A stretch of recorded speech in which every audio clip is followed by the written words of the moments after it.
What's up, boys and girls? How are you on this Tuesday night? It is going to be a fun 3-hour ride. Dave Sharapan's alongside InGame Live All Access. No sports rage tonight. You get us for 3 hours. We got a lot to get into. I don't talk to this guy enough. We talked last night on SportsGrid, talking tonight. We talk every Friday night, a little bit earlier in the night than normal. Dave, how are you? We got a lot of crazy scores to get into. Top 10 teams going down. North Carolina on the road at Syracuse. Goodbye. Virginia at home to Pitt. First loss to Pitt at home since 1974. It's been a long time. And the Bucks, wow, what's going on with their game against Miami at the moment? How are you, sir? No idea. I have no idea what's going on with college basketball tonight. I have no idea what time it is. I have no idea what day it is. But I know it's me and you on a Tuesday. I almost said a Thursday. Right. InGame Live All Access right here. And then, settle in because we'll have the BVB after. But we got 3 hours of games to talk about, recap, games going on tonight. We got Tommy, we got Matty G, we got all kind of things happening behind the scenes. This will be fun. It's a word for it. Sure. Kings, though. Yeah, if you have the Kings, like Tommy has the Kings, I know he does. I showed up in the jacket and the Sun stuff because I like the game over. I mean, we'll get that one out of the way. The game's getting ready to tip off right now. It's a high total. Different things to keep an eye on the rest of the night. I can't wait. I thought we agreed that we're not betting the NBA this week. I thought we just kind of washed this out. I thought we all agreed on this. The NBA right now is Mickey Mouse. Don't bet it. Pre-game. That this is why we got to do in-game. This is why you got to watch in-game Live All Access, because there'll be opportunities. I think if this starts slow, you get a little lower of a number. We might hop in over. Some hockey games going on, a great hockey game with the Oilers and the Red Wings. Red Wings playing good. The Oilers are just an over machine. It's 2-1 after one. Got to keep an eye on that for all the people. Listen, where is the North Carolina jacket? I had a bet that you were wearing the baby blue jacket today on this show. Did you not wear it because they lost? It's gone. The magic's gone, unfortunately. Gee. They lost on the road. It's the first win for Syracuse at home against a top 10 team, I think, since the late 80s. I think it is. It's been a long time since they beat a top 10 team. It's been a long time. I forget the exact stat. I know both wins for Pitt and for Syracuse tonight in the ACC. Both were historic wins for both programs. So you don't see it very often. It's been a long time since they've beaten the top 10 team. Although Boeheim, I'm sure, did it at some point. That number is probably wrong. But it's been a while since Syracuse got a top 10 team at home and beat them. So, look, I'll throw it back at you and ask you this question. So straight up now, not ATS. Teams who are in the top 10, who are going on the road, are losing at a historic clip. They're winning less than 50% of the time. Forget covering. They're losing outright. I think they're only winning 46% of the time right now, I believe the number is. That was going into tonight. And obviously, the lost Carolina losing tonight on the road to Syracuse will only do more damage to that number. What is going on in college basketball where on the road teams just cannot win no matter what they're ranking, how good they are? Are the rankings wrong? Is Ken Palm wrong? What is going on?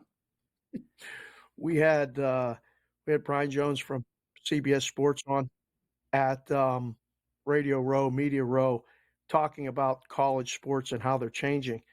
We're seeing it happen in real time right now in college basketball. There's so many guys and movements and things like that. It's hard to keep teams together, and it's really hard to make an actual number where you're good with a road team being favored. And we see it all the time.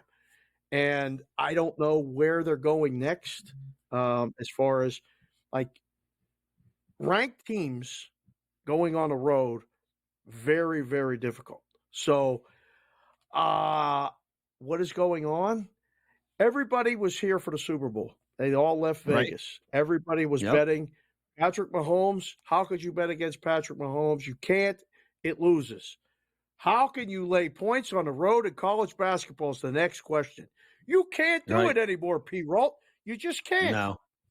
But Virginia was a 6-point home favorite, and they lost tonight. So it's not just road teams. That's true. It's just teams, this has been one of the most entertaining and fun college basketball years that I can remember. And if you're someone who likes to bet dogs like I do, this has been a really great run. I mean, I went 1-2 tonight. So, I mean, I'm 46-32 in college basketball so far this year. And I bet a lot of dogs. And I'm looking at games I'm looking at home teams and I'm looking at home dogs. And when you're catching points at home right now in college basketball, I mean, the craziest game of the night, the heartbreaking game of the night is that Indiana State ranked for the first time since 1979, the national championship game with Larry Bird. Two best players for Illinois State. They don't play. They're 17-point dogs. They won the darn game outright. Indiana State lost the game outright tonight. Yeah. I mean, what 17-point number? You got that little number next to your name. I was 2 years old when that last little number popped up. Larry Bird, my idol growing up, he winds up playing in the Sycamore uniform the last time that they're ranked, and they just puke all over themselves tonight. Yeah. Again, you see this happen right now in February. It gets really hard. And I think betting it becomes a minefield.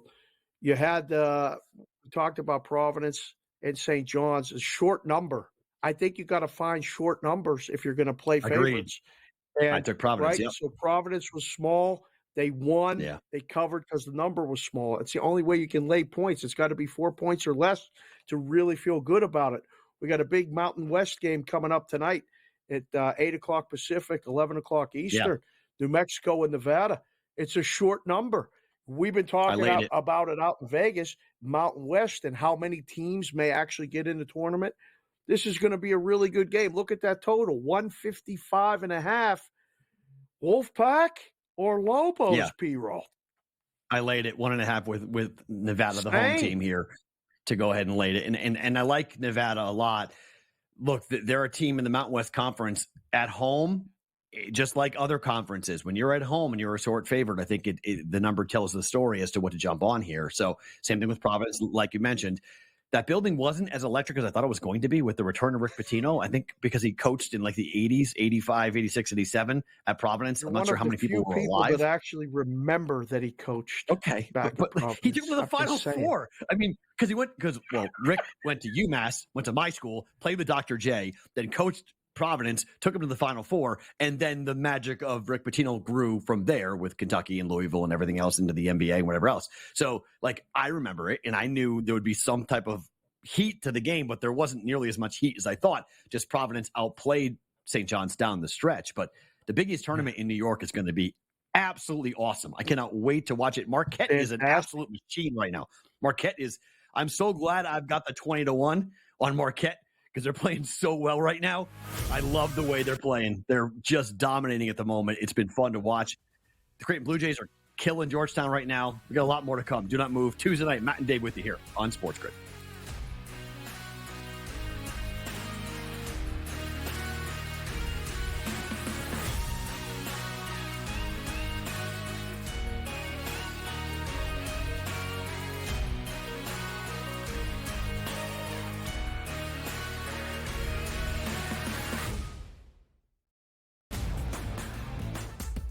Nikola Jokic is the best player in the NBA until proven otherwise. Like, you have that guy on your team, you win 50 games, it's really that simple. There is voter fatigue, and I think that is the only thing you have to be careful about when you deal with the NBA is there voter fatigue in regards to who should win the MVP? When you look at the odds, and obviously you get, no Halliburton. The Early Line, only on SportsGrid.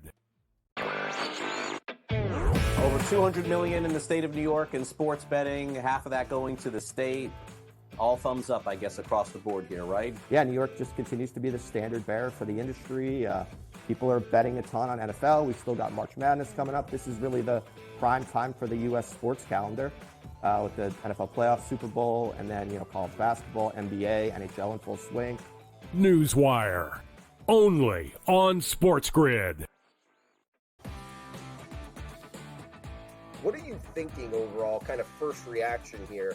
Patrick Mahomes, his legacy. I don't know how far his drive is. Is his drive to become known as the greatest quarterback of all time? I don't think matching Super Bowls will really do that. I think there'll always be, the Brady people will always say, listen, it's a different era. Football Full Circle, only on SportsGrid. Your gut says Miami is going to win, and you should take the over. Your gut also said your NFT selfies would only go up in value. They didn't. But your head is on SportsGrid and knows the QB is in concussion protocol. The backup has a 45 QBR against the zone coverage. The New York D has the most sacks in the league. So yeah, trust your head. It's smarter to be on SportsGrid. It's smarter to be on SportsGrid, your 24/7 sports wagering network. Well, look at the Heisman Trophy. The early line. And what it all means. Individual success. You should have tried to get something for Anthony Rendon. Not bought at the deadline. Newswire. We're getting a lot of news, trades, cuts, and some movement in terms of starting quarterbacks, Perrault coast to coast. I want to watch great players make buckets and win games. Game time decisions. I have no idea what the heck the Blazers are doing and what they In-game live. Just prime time. Yard for a grand slam. The bottom of the fourth inning in a 12-2 baseball game. We got football scores going on at Wrigley right now. Sports Rage That was late good betting. night. We waited for the 1.5. We got paid. We did. Did like the 2.5. Jumped on There's it. no taking weeks off in golf betting ever. These are the best weeks to bet. It's smarter to be on SportsGrid.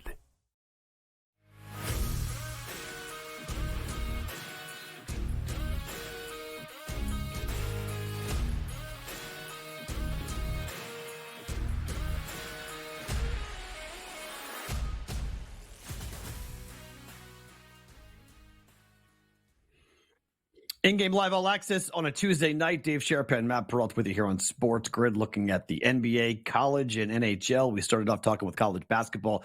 Upsets all over the place tonight. Pitt winning at Virginia. Big win for them for the first time winning in Charlottesville since all the way back in 1974. I was born in 1977. So, yeah, it's been a while. Big win for Syracuse over North Carolina. We saw a huge win for Illinois State. Poor Sycamores. They get ranked for the first time since 1979. And they won't be ranked anymore because they lost that game outright, which is kind of a bummer. The Brigade says we got to join the pack there, Dave. So they're all happy. We're all, because we're in Vegas and we're joining the Wolf Pack here, I guess, for Nevada. So okay. I'm not supposed to bet on Nevada because as I work for UNLV, so UNLV calls Nevada UNR. That's their nickname, right? Because Nevada claims the whole state, and UNLV is the bigger of the two schools. So they say, well, we're UNLV and you are UNR. That's not what Nevada refers to themselves as. So there's a big conflict there. Battle for the red cannon they do in football every year. Yeah. Yep. I don't know what they do for basketball. I'm not sure the cannon fight for going on for basketball, but big rival. But I like Nevada tonight at home in the Mountain West Conference. You know, it's interesting because do you think people are paying attention now to the Mountain West? Because they're going to get more teams in the dance right now than the Big East will. Big East has got 4 teams in. Mountain West is going to have 5. Yeah, that's where it's at right now. There's so many things that are yet. So the speculation is fun, the bracketology, the quad 1 wins, and all that other stuff. We need to just focus on the games right now, and I think that's what the Mountain West really needs to do. But it has been more competitive, especially at the top, and the Mountain West tournament is going to determine, I think, whether it's either 3, 4, or 5 teams that get in. We'll wait and see. Tonight, I'm with 6. You, though. They're not getting 6. I'll go under. What? You really think they can get 6 teams in? Yeah, if somebody goes on a miracle run, sure. Yeah, absolutely. If a crazy team out of nowhere comes in and winds up getting there, it's possible. I don't know. Those miracle runs usually take somebody's spot away. I feel like sometimes, a lot of times, double teams. Yeah, that's possible. The team that needed to win a game or 2 in a postseason tournament gets taken away when the Cinderella run, takes their spot. So we'll see. I don't know. There's a couple games at halftime I wanted to bring up. Can I do that real quick? Oklahoma's trailing Baylor. Real quick though. If UNLV were to go on a run in their home gym and win it, there's a shot for 6 teams to get in. There is a shot. mean, Nevada, Boise State, Colorado State, New Mexico, San Diego State, Utah State. I mean, it's not completely crazy. They would get 6 teams into the dance. Not going to win the Mountain West tournament. That would be. I don't think so. I don't think so. Okay, putting it's in their home those gym. Multiple games. I know, but multiple games back to back in that short amount of time. I don't know if they have the depth to do it. I mean, they can win a game, maybe 2. They're going to have to win 3 probably as a dog, right? I mean, without every a doubt. one. Yeah, 100%. Yeah, there'll be a dog every one. But I mean, like at home this year, they've gotten decent wins in the Mountain West. I mean, they beat Fresno, they beat Wyoming. I mean, the Air Force loss at home is the one that's going to stick out because Air Force is horrible and they got crushed in that game, 90-58. Right. So, but yeah, I mean, we'll see. I'm a big fan of the Mountain West Conference. We'll watch that game as it tips off here, 8:00 Eastern time here, or 11:00 Eastern, 8:00 Pacific time in about 45 minutes. So, what games at halftime you want to look at? NBA. Oklahoma Baylor just tipped the second half. Baylor's leading 40-27, and Kentucky went to halftime. They're really kind of putting it on Ole Miss, 43-29. Kentucky needs this win bad, don't they? I think. Bad. I mean, not a statement win, but they need to really, I think, win and cover, leave no doubt type of win tonight to kind of right the ship. Right? You had talked about that earlier. They hadn't lost 3 games in a row at home like this since like 1967, something like that. I mean, it just hasn't happened in the modern era at Rupp. At the new Rupp, They haven't lost like this. So lose 3 games in a row. Rick, talk about Rick Pitino. He never did that. And John Calipari is always kind of in Rick Pitino's shadow in a lot of ways. He's always being compared to Rick Pitino at Kentucky. And there's a lot of people that believe the John Calipari era is going to end after this year is over, either by him walking away or the school firing him. And it's like Alabama football. That's the only comparison you could make to Kentucky basketball. I mean, it literally – I interviewed for a job in Lexington, I don't know, probably 20 years ago or something. And I remember going there, and it was their comparison to me was, you cover Alabama now, this is what covering basketball is like in the state of Kentucky, covering UK. And I was like, oh, okay, this would be interesting. And I was going to go over there. I was in a good era of Alabama football. I was in a horrible – I saw 5 coaches in 4 seasons. Oh, I saw the doldrums. I left, Nick showed up, and they won every championship. Like, I was the problem. They got rid of me, and they started winning everything. It was my fault. I was the bad omen. You didn't go to Kentucky.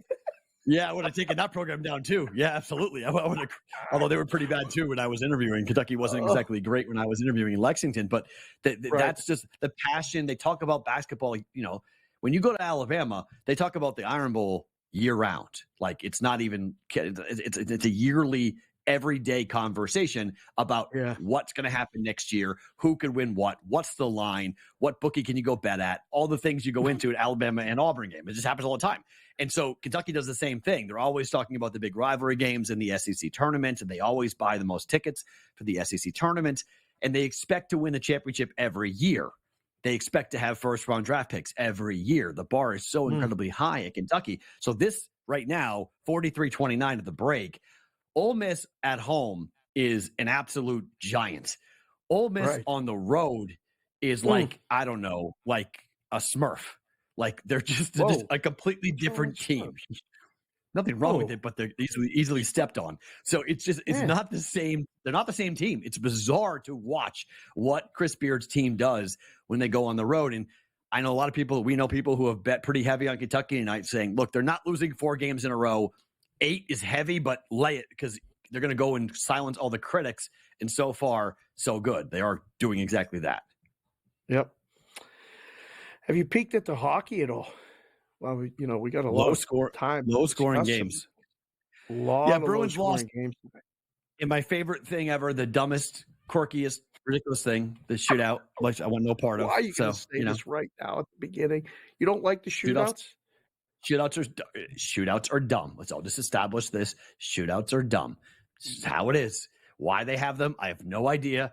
It's that and the ghost runner in baseball are the 2 dumbest things we do in sports. But fine, let's manufacture. How did you feel about the overtime in the NFL in the Super Bowl? Did you like the overtime? Are you good with this? Of course.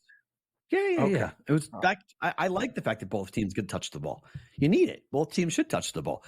Both teams should practice what the rules are. I mean, it would be important for both teams to actually know what to do. Like, it would be important for a coaching staff to actually have their players know the rules. I don't know. Yeah. But it was kind of remarkable because Chris Fowler was calling it on radio. Chris Fowler didn't know the rules. Chris Fowler was getting all hyped up going, there's only 5 seconds left. The clock is running. They have 2 timeouts. They're not taking timeouts. Why are they taking timeouts? And everyone's like, well, because it's a quarter. It was just going to the second quarter. That game it wasn't ending, Chris. There was no tie in the Super Bowl. What are we doing? Why are we getting all hyped up and excited? So for everyone. I thought the referee explained it pretty well at the coin flip, and everybody was, I thought, on the same page, but apparently not. Listen, we'll see. Well, I it learned again. something though. I learned something when at media night, being on the field, because of the field that they played on. Yes. You can't hear the loudspeakers at all on the field. At all. 0. At all. So just because they announce it on the field, there's no way anybody in the sidelines actually heard what Bill Vinovich was saying, because the speakers are all for the crowd and nothing goes on the field. Yeah, you can't hear anything. That is true. So he was, for us at home audience, we heard it crystal clear. For those playing on the field, they heard nothing. 0. I know the books wished it didn't go to overtime, but that 9-1 paid off a lot of people. Woo! 9-1. Not bad. Don't move. More to come here on SportsGrid.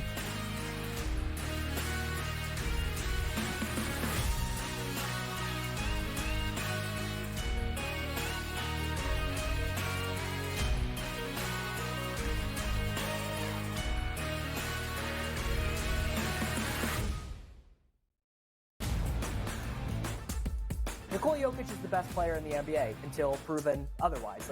You have that guy on your team, you win 50 games, it's really that simple. There is voter fatigue, and I think that is the only thing you have to be careful about when you deal with the NBA is there voter fatigue in regards to who should win the MVP? When you look at the odds, and obviously you get, no Halliburton. The early line, only on SportsGrid.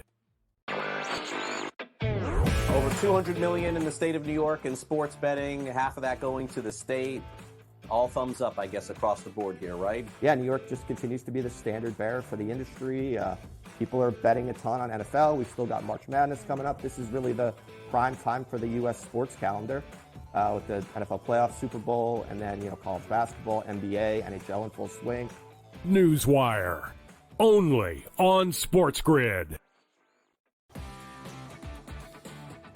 What are you thinking overall, kind of first reaction here? Patrick Mahomes, his legacy. I don't know how far his drive is. Is his drive to become known as the greatest quarterback of all time? I don't think matching Super Bowls will really do that. I think there'll always be, the Brady people will always say, listen, it's a different era. Football Full Circle, only on SportsGrid.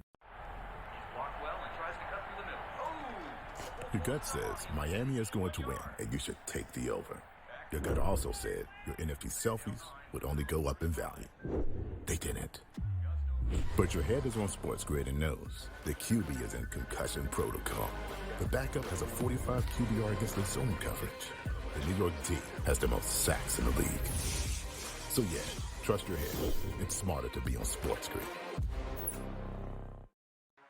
It's smarter to be on SportsGrid, your 24/7 sports wagering network. We'll look at the Heisman Trophy The early line, and what it all means. Individual success. You should have tried to get something for Anthony Rendon. Not bought at the deadline. Newswire. We're getting a lot of news, trades, cuts, and some movement in terms of starting quarterbacks, Perrault, backup quarterbacks. coast to coast. I want to watch great players make buckets and win games. Game time I have decisions. no idea what the heck the Blazers are doing and what they In-game live, Just prime took 'em time. yard for a grand slam. The bottom of the 4th inning in a 12-2 baseball game. We got football scores going on at Wrigley right now. Sports Rage That was good Late betting. Night. We waited for a 1.5. We got paid. We did. Didn't like the 2.5. Jumped on There's it. no taking weeks off in golf betting ever. These are the best weeks to bet. It's smarter to be on SportsGrid.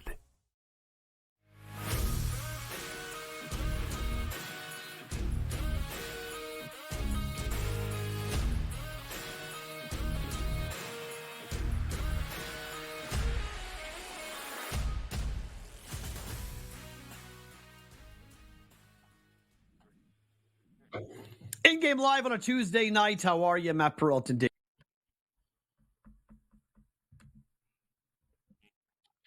All right. Welcome I'm back back. to In-Game Live All Access. Matt is back. He froze for a second. I'm here. Matt's here. We got, thank goodness, Tommy in the back, making sure it's all good. NBA basketball, Sacramento Phoenix tipped off and on a way over pace. I just checked the in-game while we were there to break, Perrault. 258 and a half, closed 244 and a half. So nice start to the first quarter. I got 31-26. Right. We're rolling there. You know what we got coming up? We got Lakers coming up, getting ready to start Pistons against the Pistons. Yikes. We got to talk about it. We have to talk about it. We do. Okay. Listen, the NBA is a minefield this week. We talked about that. But the Lakers are gigantic favorites tonight. No, are you can comfortable no, laying you can, 12? You can lay that. Go ahead. You can lay 11.5 with the Lakers at home. I don't care who they're playing. They play a G League team. I'm not sure I'm laying 12.5 points or 12 points with the Lakers. I'm serious. Not right now. I mean, that's no thank you. I want no part of that at all here. The NBA, I haven't even looked at it. I mean, it's just every game's a big red X. I want no part of it. I can't pick a game in the NBA anyway, but this week I am definitely not betting the NBA. I mean, the Bucks just lost at home by 26 points as 8-point favorites. They're 8-point favorites tonight. They lost by 26 to the Miami Heat. Do you think anyone in Milwaukee is questioning letting go a coach who was 30-13 and bringing in Doc right now? Like, what is going on behind the scenes? The NBA trade deadline, it's not. What are we doing in Milwaukee? Like, they were cemented as the second best team in the East preseason and at the start of the season, behind the Celtics, but ahead of everyone else. Got to start to question whether they're actually the second best team, right? I mean, like, we got a couple Knicks fans working behind the scenes with us. There's Knicks fans maybe watching. Yeah, are they the second best team? Because it ain't. Please let the Knicks be the second best team in the East, please. Why? I'll be the happiest person on the planet if the New York Knicks are the second best team in the East. Okay, sure. Let's go. I'm all in. All right, I'm good. You don't I'll think see you in the NBA Finals. I'll see you in the NBA Finals. Look, that's great. Talk to me in June. I can kick my heels up and wait till June. If the Knicks are the second best team in the East, that's music to my ears. That's phenomenal. With or without Porzingis, I'm good. Like, let's go. I'm all in on that. Yes. So I'm see not if the worried. boys can pull up the Eastern Conference odds here for us. If they can pull that. Look at this. This is like a well-oiled machine. There it is, right there. Look at that. What's a joke? The Cleveland Cavaliers, we can't make noise there. You don't think it could be Cleveland? Go down the list. Doc Rivers, X. Knicks, X. Cavaliers, X. 17-1. Sixers, goodbye. Heat, 20-1. Goodbye. Pacers, 35-1. Goodbye. I mean, this is I as a Celtics fan, I actually don't like that list. That scares me that they're that big of a favorite here in February up against the Eastern Conference, because that means, look, the winner of the West is going to be favored over Boston, in my opinion. It's probably going to be the Denver Nuggets, but it might be the Clippers. And then I think Boston's one. I'm going to be a dog, and I hope that they're a dog. I don't want them if they're favored in the Eastern Conference, in the finals, and in the West when they face the Western Conference team. That's not great for the Boston Celtics. They're not good as front runners. Well, if they have home court advantage, Matt, they're going to be favored. I know. I hate it. And I hate it. But, I mean, Denver can win. The Clippers can win. I got the Suns stuff. The Suns can't beat them? No? I'm not worried. I'm much more concerned about a team with a big man.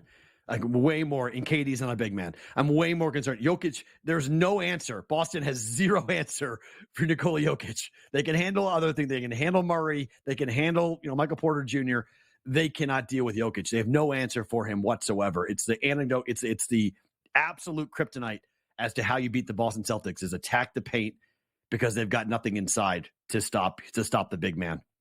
I would be. Are you Denver wins that series. All in the T-Wolves? Like, no T-Wolves? No, they got a in the big West. man. To win the West? In the West. No, not to win the West. No, I think it's a two-team Not at race. all. It's a two-team race. Wow. It's Clippers Nuggets, and the odds show you that. It's Clippers Nuggets. One of But those I two think teams will win the West. The T-Wolves, the Thunder, those prices are right there. I think the list stops there.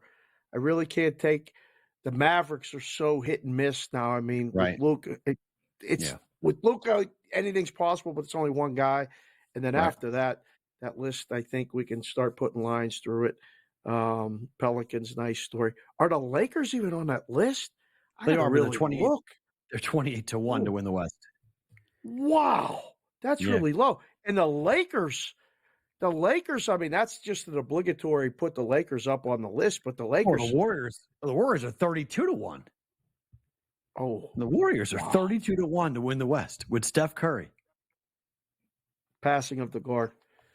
We can really, I mean, they can't get hot. And I mean, Klay is so bad this year. If he somehow found the fountain of youth in the playoffs, I guess maybe. I mean, they got hot. They've been playing better of late.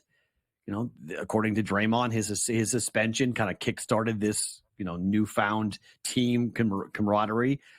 I mean, they lost their assistant coach. Steve Kerr's been away in Serbia at the services for their assistant coach who passed away. It's been a really hard year for the Warriors. But come April, maybe they put it together and go on. I mean, I wouldn't bet against them. I mean, that's going to be if they get in and if they can avoid the play-in, which probably they can't, but if they can avoid the play-in tournament, right? I mean, it's the play-in tournament could have the Lakers and the Warriors both in it. That's nuts. Playing each other in a one gamer to go home and to move on. It's going to be a lot of different dynamics. I mean, OKC is capable of winning a series. I don't know if they're capable of winning multiple series, but they're a team that's going to challenge young teams. We're seeing young teams kind of rise up. It's fun when it happens. I'll never forget when the Warriors did it. They were an 8 seed. And did it, and I got caught up in it and in the book and watching it going, they can win. So I think there's going to be somebody on that board right there, on that Western Conference board, that we're going to look at in April and go, how did we not see this one coming? We should have saw this one coming. It's not. I don't think it's that easy. T-Wolves are a team that I think have value. If you want to look at just teams that could make a run to the finals or to the Western Conference finals, I think Minnesota could be that team. I mean, they've got the defense, they've got Ant, they've got the talent. Absolutely, they could be one of those teams. I'm not sure on the Thunder. Like, I need to. They're so young. Like, I need to see more of Chet in like clutch moments and see what he can do. But when they have SGA and Chet both rolling offensively, they can beat anybody in the NBA. So, they're really talented. I just think they're too young for me really to get behind them. But the Timberwolves are a team that they're going to be a problem.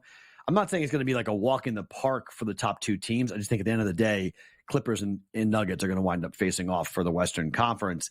And then, my gosh, if the Clippers win the NBA championship, it's almost like I want that to happen. Given that, I mean, we've seen such crazy historical teams overcome the Cubs, the Red Sox to win. The Clippers are like the next team, the cursed franchise that has never won anything, has never had a chance to win anything. I mean, as a Celtic, if it's Celtics Clippers, I'm almost like hoping the Clippers get there because I would be happy either way. No matter who wins that series, I'd be happy because it would be cool to see the Clippers. And then you get to see which Laker fan flips their jersey to become a Clipper fan and goes to the parade. Oh, the ultimate Benedict Arnold when they turn from the Lakers to the Clippers. It's going to happen. But we'll see all the Clippers fans for years that were Clippers fans come out. I mean, I'm sure Billy Crystal would be at every game. And I think Bill Simmons. Simmons is, since he's been out there, he's always been that. I mean, and he'll have Celtics Clippers. He'll be flying across the country back and forth. We're going to have to get in touch with Bill, see if he can hook us up, at least in L.A. We'll go out to the game and stuff. That'll be fun. So I'm rooting for that. We will have to do that exacta. We might have to look at the NBA Finals exactas and put the Celtics with a bunch of teams in the West and start to match those things up. If you're so sure the Celtics are going to win the East, I still think the Knicks are going to make noise. I do too. I mean, but if it's Boston, New York in the Eastern Conference Finals, I'm pretty confident. I'm not worried. I'm feeling pretty good about Boston's chances to get past them. I mean, Tatum went for 41 tonight. I mean, Tatum. Why isn't Tatum getting any MVP love? I just can't figure this out. I mean, Jason Tatum is way down on the list for the MVP. I don't understand. Look at this. He's he's gone. Jason Tatum is behind Brunson. It's behind the boys Kawhi. had to put a K on the because there's too many zeros behind the 11. That's 110 to 1. To 1. I mean, what are we There's doing? only 5 guys ahead of. Wow. The number one option, one of the top teams to win it all on the betting markets, and yet nobody's giving Jason Tatum any love for the MVP. I don't understand. It's Jokic's award to lose. Okay, but like that far back, that a guy who's putting in 41 points on the best team in the Eastern Conference with the number 1 seed is that far back? I mean, my gosh, there's a lot of respect for the other guys on the Celtics. I know they got KP and I know they got Brown and whatnot, but wow. I don't know. Jason Tatum's not getting much respect in the betting market, in my opinion. We'll take a look at the college slate. Some good second half games going on right now. We'll take a look at some live betting opportunities next. Matt and Dave with you. It's a Tuesday night right here on SportsGrid.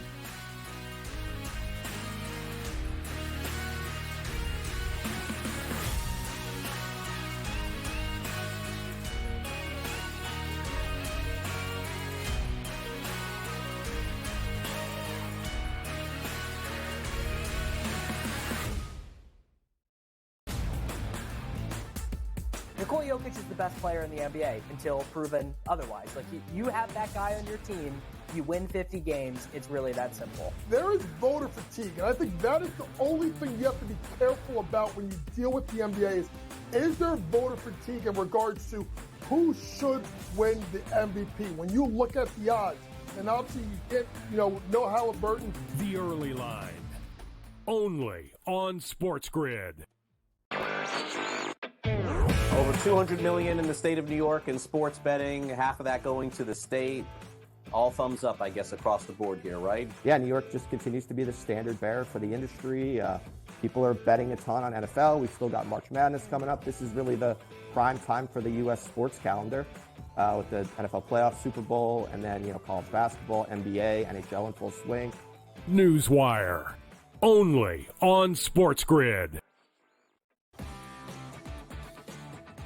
What are you thinking overall, kind of first reaction here? Patrick Mahomes, his legacy. I don't know how far his drive is. Is his drive to become known as the greatest quarterback of all time? I don't think matching Super Bowls will really do that. I think there'll always be, the Brady people will always say, listen, it's a different era. Football Full Circle, only on SportsGrid. Your gut says Miami is going to win, and you should take the over. Your gut also said your NFT selfies would only go up in value. They didn't.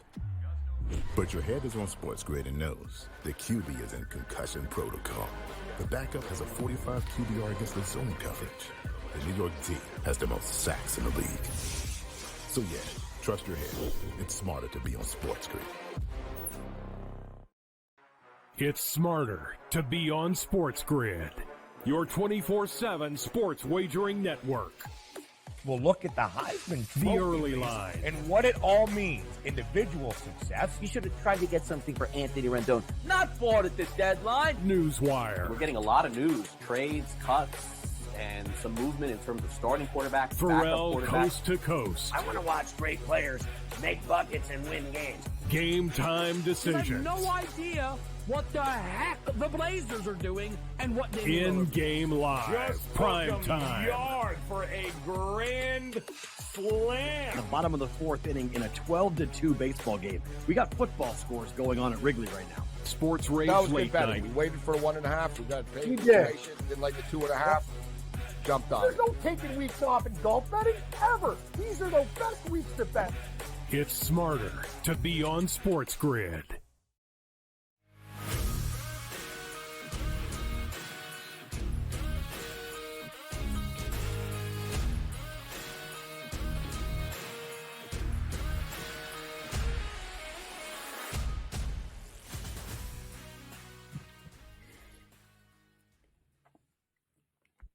It is a Tuesday night in-game live all access. Matt Perrault and Dave Sharapan with you guys here on SportsGrid. Thanks for hanging out with us. We're watching the NBA games that are underway, college basketball games in the second half, NHL games, the late night games. We'll take a look at them as well. BYU, Dave, was up big at home against Central Florida. They're laying 12.5. They're now only up by 8. Well, they just, only up by 58-46 with 11:27 to play in the second half in that one. Baylor is destroying Oklahoma, 62-46 there. Kentucky is up by 9, 52-43. They're laying 8. So that game's going to come down to a sweat and a half. Boston College is all over Louisville, 71-59 in that one. And we got a bunch of games, Air Force and San Jose State. Marquette wins at Butler, and they covered the 4. Nice call by you on that. I didn't bet it. 78-72, the final there for Marquette. Iowa State all over Cincinnati. I was on the Cyclones on that game, 68-59, the final there. Illinois destroying Michigan, 97-68 in that one. We talked already about the Virginia loss and the North Carolina loss. When do you start to really dive deep into who can win it all? Do you wait for the bracket? Do you get involved early? Because it is sort of like, shooting blindfolded when it comes to what someone's draw is going to be come the tournament. Oh, without a doubt. I think you got to start. I mean, we've kind of already started. When conference play starts, let them play the first month, fire some darts early with some big numbers, preseason. Yeah. But, there's the adjusted odds right there. It's still only a couple single digits, and we've talked about UConn all season. I still don't know what to make of the Houston Cougars, but I keep coming back to that Purdue team, and you keep talking about the big guy in the middle and what they do. There's a Big Ten game going on right now with Wisconsin and Ohio State. Wisconsin was laying a big number, trying to figure out which conferences aren't going to beat themselves up and allow a team to go. Look at that Arizona number. The Pac-12 is not really. I don't even want to say it's mediocre. It's average at best. There's not Arizona a lot of teams. I know, but Arizona does what I bought it already. I bought 11-1 and get it 12-1 now. But Arizona does what I look for. Guard play is so vitally important in the tournament, and Arizona can play extremely fast. They can score with anybody. Defense is definitely somewhat of a problem for Arizona. But you're right about the Pac-12 being horrible. But I think come tournament time, NCAA tournament time, Arizona's draw is going to be very interesting because if they go up against teams that want to run, it's really hard to run with Arizona. Might be the best up-tempo team in college basketball. So they play like a grinder team. If they play a team that wants to, like a Virginia, that's bad news. Like, that's not what Arizona wants to see. You don't want to see a team that takes the air out of the ball. You want to see an Alabama. You want to see someone that wants to get up and down with you. And Arizona is just a better version of most teams in college basketball, if not all of them, that want to run. Ideally, Arizona and Houston got to be on opposite sides of the bracket. Whoa. They can't meet until the Final Four because that's bad for Arizona. But the Final Four is in Arizona. Yes, which is why I bought it. Which is why if they get there, it's going to be not home court, but they're going to be pretty darn comfortable playing in Phoenix. Today on Bostonian versus the Book that Phoenix is about 2 hours north of Tucson. Right. They're going to take over. They're going to pack that place with Arizona if they get there. So I think that's the one with double digits that's a viable option to be a top seed and have the right path at least to get to the desert and get to the Final Four. We got to look at a couple other ones, but it's really hard because we're watching the Big 12 is so hard right now. And teams like yesterday, Kansas Self got thrown out of the game for the first time in his career. They got smoked. And the potential for that to keep happening, let alone, like you said it during the break, and I think you're right, that Big 12 championship may be the best postseason tournament that we're going to get. It's going to determine a lot of seedings. It is going to be the best one. There's 9 teams in the dance in the Big 12. 9. they're going to kill each other. I mean, like the two teams playing in the final, bet the under. They're going to kill each other. It's going to be unbelievable to watch the Big 12 tournament. I mean, right. This is where fan bases, they added BYU, Cincinnati, and Houston to the Big 12. The toughest basketball conference brought in 3 teams. BYU at home is extremely difficult to face. I believe they're 10-4 at home this year, ATS. Like they are incredible. It's a tough place to go play anyway. Now they're in the Big 12, and those are first trips for like Iowa State and Kansas and whatnot to go out there to Provo, Utah to play against BYU. So that's really tough. Houston, on paper, Ken Pom loves Houston, number 1 team in the country. Just defensive destroyers of offense. Though, with the eye test, do they do it for you? Because I think that's the one. Odds makers have trouble like kind of sizing them up. Their numbers are, the totals in the games are like 128, 126. Look, I just don't know. Virginia can beat them. A team like Virginia can beat them. A team that can match them in terms of the grind, slow style. Yes. I think if you're going to try to run with them, you're dead, like running into a brick wall. But they have like go-go gadget arms. All their guys are like 6'8" with extremely long arms. Like it's incredible to watch them rebound. Right. Like they just throw the ball on the glass and they go get it over and over and over again. It makes them incredibly hard, especially in a short period of time when you're playing 2 games in 3 days, to face off against a team like Houston, because their style travels. They don't have to worry about jump shooting. They don't have to worry about being hot from the outside.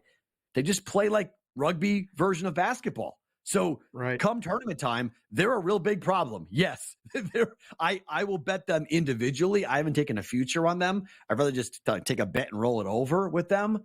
But I think they will be, given their matchup and who they face, they could very easily cut down the nets. It's very possible, just given the way that they play and how tough it is to face their style. Okay. I'm gonna have to expand my horizons a little bit with them, I guess, because I just don't see it. I've watched them a couple of times, and whether it's entertaining or not, it doesn't matter. Like when you're in the book and you're looking to try to take positions on teams, or I used to sit with odds guys who didn't watch games. They just did numbers and looked at box scores and looked at stats and adjusted their power ratings. And it was easy to ask them that question, does it pass the eye test? A lot of times they would go, no, because I'm not watching it, because that messes me up. So straight numbers like Ken Pom and straight numbers like, those college basketball odds maker guys, they have to stay so focused. This got to be one of the hardest years, I think, of this guy, Tommy that I used to work with. And another guy, the Lip, I called him, not Tommy the Lip. That's another guy that we know that bets. There's another guy in the room that used to do these numbers and rankings and keep it straight. It's wide open. It's wide open, and path will determine, I think, result. Houston went to Kansas, and KU shot 70%. The way you beat Houston is hit shots. Like, it's a make or miss game. But against them, if you hit jump shots, you hit threes, you can knock out Houston in the first round. Like, if they're not scoring and they just play defense and you hit shots, like Pitt tonight against Virginia, Pitt couldn't miss. Like, UVA's defense wasn't horrible, but Pitt couldn't miss. It's basketball. Like, that's the thing. I mean, when I watched, we referenced it on BVB, but when I was courtside for Ali Farouk-Manesh's shot against Kansas in Oklahoma City in the second round of the NCAA tournament, you and I couldn't miss. They just hit everything. Like, they knocked out Kansas. Kansas was a way better team. They had 4 NBA players. Ali Farouk-Manesh is on the bench coaching for Colorado State. Played a couple of years pro, then went right into coaching. Like, there was no professionals on that Northern Iowa team. Ben Jacobson's team had no business knocking out KU. Just hit shots. Like, that's college basketball. On a given day, if I hit 60% of my shots from 3, I can knock out anybody in college basketball. And that's how you're going to beat Houston, just like KU did. Hit your shots. We saw that in person together here in Las Vegas when Creighton came here and played UNLV. Creighton was a big favorite, and UNLV couldn't miss. And we kept turning to each other going, they keep making shots. Creighton could never even up the game. They were trailing the whole game because every time they got it like to 8 or to 6, boom, we hit a 3. UNLV hit a 3 and kept that distance. That's the game. It's different now. I think you need a guy like you keep talking about. You need that big man to just throw it in, get to the line, and make them both, or just get an and one. Kick it You out. have to be able to score inside in situations like that to prevent those runs because, you see it, college basketball's changed a lot. When those teams that shoot get hot and go on those runs, a 6-point lead becomes 12 or 15 like that. It's a wrap. Baylor's up 20, by the way, in Oklahoma. Those rims, those rims, by the way, at UNLV Creighton, it's something to remember.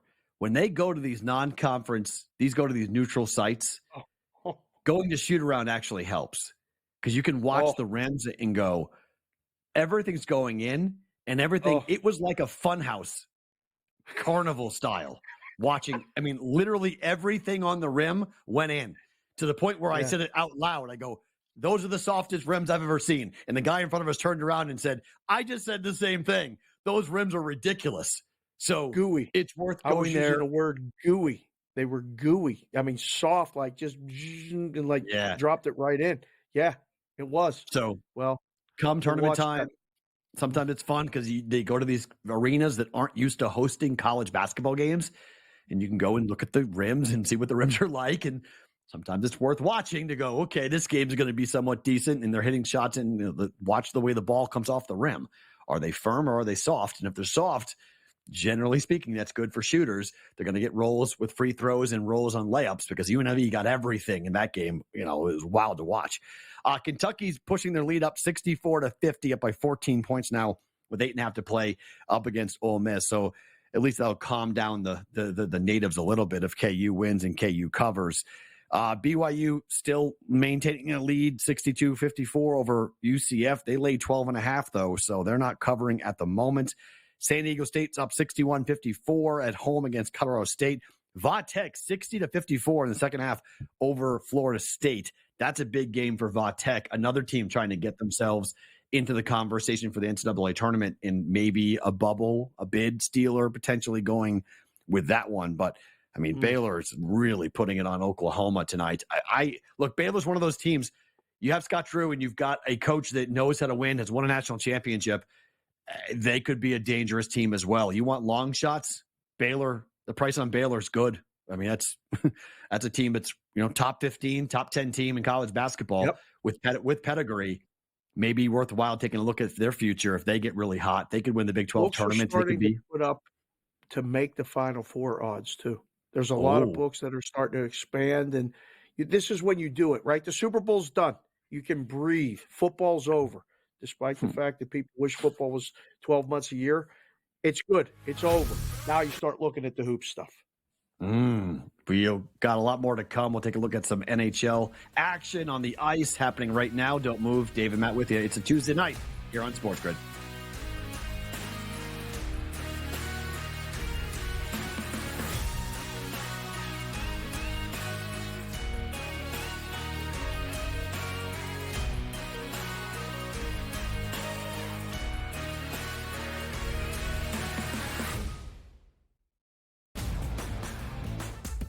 Nikola Jokic is the best player in the NBA until proven otherwise. Like, you have that guy on your team, you win 50 games, it's really that simple. There is voter fatigue, and I think that is the only thing you have to be careful about when you deal with the NBA is there voter fatigue in regards to who should win the MVP? When you look at the odds, and obviously you get, no Halliburton. The early line, only on SportsGrid. Over $200 million in the state of New York in sports betting, half of that going to the state. All thumbs up, I guess, across the board here, right? Yeah, New York just continues to be the standard bearer for the industry. People are betting a ton on NFL. We've still got March Madness coming up. This is really the prime time for the U.S. sports calendar with the NFL playoffs, Super Bowl, and then, college basketball, NBA, NHL in full swing. Newswire, only on SportsGrid. What are you thinking overall, kind of first reaction here? Patrick Mahomes, his legacy. I don't know how far his drive is. Is his drive to become known as the greatest quarterback of all time? I don't think matching Super Bowls will really do that. I think there'll always be, the Brady people will always say, listen, it's a different era. Football Full Circle, only on SportsGrid. Your gut says Miami is going to win, and you should take the over. Your gut also said your NFT selfies would only go up in value. They didn't. But your head is on SportsGrid and knows the QB is in concussion protocol. The backup has a 45 QBR against the zone coverage. The New York D has the most sacks in the league. So yeah, trust your head. It's smarter to be on SportsGrid. It's smarter to be on SportsGrid, your 24/7 sports wagering network. We'll look at the Heisman Trophy The early line. and what it all means. Individual success. You should have tried to get something for Anthony Rendon. Not bought at the deadline. Newswire. We're getting a lot of news, trades, cuts, and some movement in terms of starting quarterbacks, Perrault, backup quarterbacks. coast to coast. I want to watch great players make buckets and win games. Game time I have decisions. no idea what the heck the Blazers are doing and what they In-game live. Just Prime took 'em time. yard for a grand slam. The bottom of the fourth inning in a 12-2 baseball game. We got football scores going on at Wrigley right now. Sports Rage That was good Late betting. Night. We waited for a 1.5. We got paid. We did. Didn't like the 2.5. Jumped on There's it. no taking weeks off in golf betting ever. These are the best weeks to bet. It's smarter to be on SportsGrid.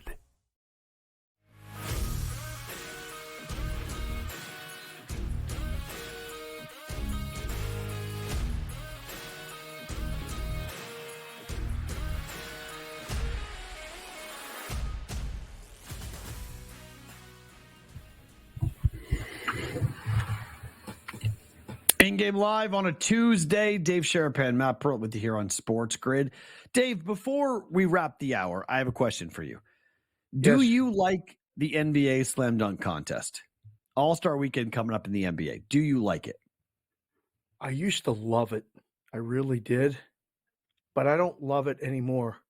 I love the three-point shootout. That when your man Bird told everybody who's playing for second and all that other stuff, that started to transcend it. And then the show that Steph has put on multiple years, that to me is better. Do you like the NBA Slam Dunk Contest? I don't. I just found out that Jaylen Brown's in it for the Celtics. I'm not really happy. I'm not really happy about this, to be quite honest. Whoa. Gotta be honest. I'm not really happy that Jaylen Brown's in the Slam Dunk Contest, but he's in it. How about So, yeah. Wow. So, and Mac McClung is back to try to defend his title. The dude that stole the show last year, now in the G that League. was fun. That was So he's fun. back. The guy with the Yeah. big vert, he's back. Looks like a kid. Looks at the professor back in the N1 days. If you know that, if you're old like me, you remember the N1 mixtapes. You remember what the professor used to do. So that's what Mac McClung looks like. So he's back going into this. But I don't know, man. I just went, wait, what is he doing? Like, they got a title to win. Like, not a slam dunk. Like, come on. Like, it's a no-win situation, especially when you freeze up like that. That's fine. It'll be okay. Yes. I mean, they got to go. We got to sell this thing for the NBA. The All-Star game itself used to be another fun thing. I don't even understand the end. I mean, with the numbers and the last year that I was in the risk room trying to make the number for the All-Star game made my head hurt. I was like, just make it 350. Like, seriously, just make it 350 because I don't know what it is. It's so hard. Jacob Toppin's in this thing as well. So coming up, Lucas Oil Stadium. It's a buy and then a high, a quick goodbye and a quick back right after this. Hour number 2 up next, in-game live all access here on SportsGrid.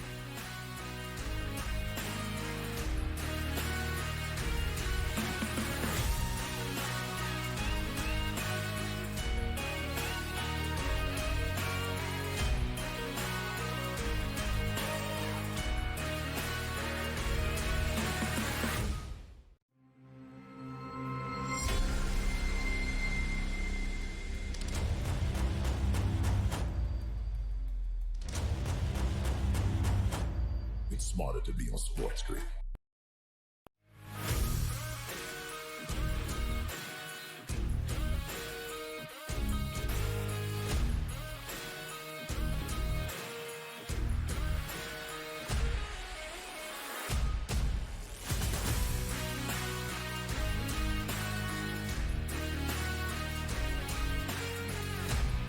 In-game live on Tuesday. What's up? Matt Perrault and Dave Sharapan with you guys here on Sports Grid. Couple of big numbers in the NBA as we start hour number 2. Kings up big on the road against the Suns, 58-48. That game is on TNT with 5 to play in the second quarter. And with Spencer Dinwiddie on the court for the first time after the buyout that brought him to the Lakers, Lakers are killing the Pistons already. It's 29-18 here with 2 to play in the first quarter. All LA and Laker fans are all over Twitter, Dave. They're all jumping up and down saying, can we play the Pistons every game, please? Because this is fun to watch, this version of basketball for the Lakers. Yeah, 17.5 right now. During the break, they were 19.5-point favorites. We talked about a pregame. You didn't want to lay 12. You didn't want to lay 13. Do you want to lay 18.5 against the Pistons? No. Like, you can't do it. I don't know. We'll keep an eye on it, what this number is going to go up to and adjust. Sneaky. The Minnesota T-Wolves are, what is that, 50-42? I got the number right now. Yeah.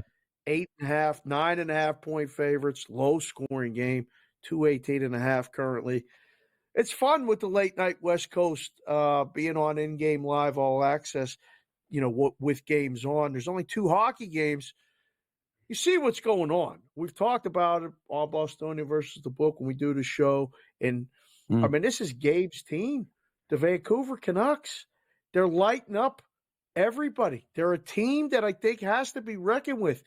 Put one on the Blackhawks right now, 4-2. Could use one more goal to get that game over. Actually, that wouldn't be a bad move. But look at this division. I mean, we're out in Vegas. They played last night, lost at home to the Wild. Canucks are getting away from people. Oilers, 4-1. Knights, 5-1. Everybody else we don't need to talk about in that division. Canucks, is this a done deal? Are they winning this division, Perrault? The Pacific, most likely. I mean, they have a pretty good lead, 8-point lead on the Golden Knights. They have, a huge lead on Edmonton. They have a 15-point lead on Edmonton. My thing, I bought a 27-1 ticket on Vancouver a month and a half ago to win it all. Yep. And look, I'll hedge off of it, but 1993 is 1993. It's a long time since the Canucks, or any Canadian team for that matter, won the Stanley Cup. But this Canuck team has got tremendous it's the truth. I was born in 1977. I was in high school the last time a Canadian team touched the Stanley Cup. Okay, it's been a long time. So it's facts are facts. So I look at all the Canadian teams, and you could go, all right, it's Vancouver, Edmonton. Those are probably your 2 best options. Winnipeg is there, for sure. I would say Winnipeg as well. You have 3 options this year for. Wait a second. You're just ruling out the Toronto Maple Leafs? You're not even considering the Maple Leafs? Hold on here. What do you mean? In the East, you can't Leafs? No. I think I would rather. I think there's probably 7 or 8 teams I will talk about before I'm talking about Toronto in the playoffs. What is the point about talking about Toronto in the playoffs? Talking about Toronto in the playoffs is pointless. It's pointless. See, this is what's crazy. Pre-flop, before we went into the year, I did an article with a publication that said, give me your pick to win the Stanley Cup. I said Carolina. I said the Hurricanes. I know you did. Yes, you did. And the Hurricanes they were gone for most of the year. And they are slowly starting to get back into the conversation now. They're 10-1. They're the same odds as the Bruins, same odds as the Dallas Stars, just a little bit behind Colorado and Edmonton. Carolina is starting to scare me. If I'm looking at the East going, all right, who's going to be that team that gets hot in the spring? Hurricanes may be the Panthers of last year. They just put it together late in the year and they make a run. Well, so, what to about win the Panthers the East of this year? You're dismissing the Panthers got all that equity getting to the finals, and then were beat up, and we found out about the injuries later. But the Panthers are right there. The Bruins are right there, of course. They're always going to be right there with that goaltending tandem and that lineup the way it's established. What about the Rangers? We're talking about the Knicks in the NBA. New York sports could use a shot in the arm after another disastrous, and I mean disastrous football season between the Giants and the Jets. It's tough to pick a team. And, the Mets and the Yankees, everybody's reporting to spring training. And, hope springs eternal for Yankee fans and, I mean, Mets fans. Let's face it, it's probably not going to be this year. But the Rangers, Perrault, can we put the Rangers on the maybe list or no? Oh, for sure. Yeah, for sure. Absolutely. Okay. They're 5-1 for a reason. One, they can score, and two, Jonathan Quick has found the fountain of youth. I mean, Jonathan Quick has been tremendous at 38 years of age. He's 12-4-2 with a 2.27 goals against average. I mean, he's tremendous right now. Will that keep going? I don't know. But when it comes to him on the road, he's got a 2.1 goals against average on the road. I mean, that's a guy you can put in net, and he's won a cup before and go, okay, Jonathan, I know it's his team, but Quick is a guy with the experience. Quick is the guy that you can trust, right. I think, in the postseason. If I'm a Ranger fan, I want to see a lot of Jonathan Quick in the playoffs. Not that I don't want Igor, but I definitely would look to Jonathan Quick to see if he can go win me a cup. It's possible. I mean, the Rangers are in the conversation. There's no debating that. I feel like they got to tighten things up defensively. That's their bugaboo right now as you're starting to look at it. They can fly skating wise. They can score. Got to tighten things up.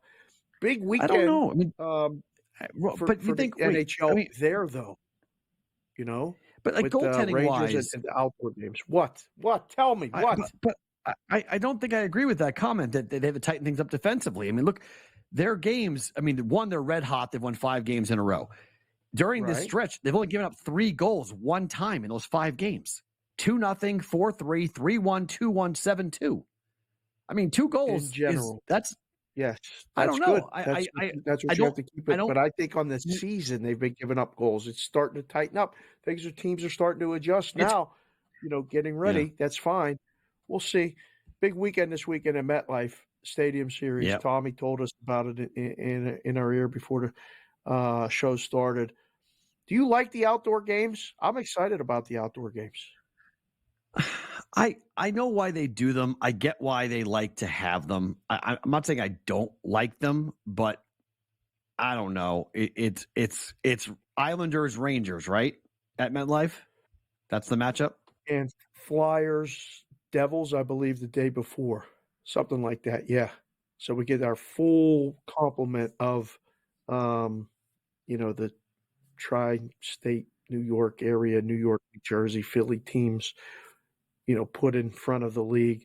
I like it. I don't know. Would you go if we were there? Yeah. Would you go? Yeah, I'd go. Yeah, I'd go. I've never been to an outdoor game. I wouldn't pay big money. I went to Fenway one year when the Bruins played, so I've seen it at Fenway Park before with the Bruins. It's cool. It's cool. It's not as cool though because it's still not meant to be played that way. You're still far away, so you can't see the puck. It's okay. I was in the press box though, so more to come. InGame live on a Tuesday.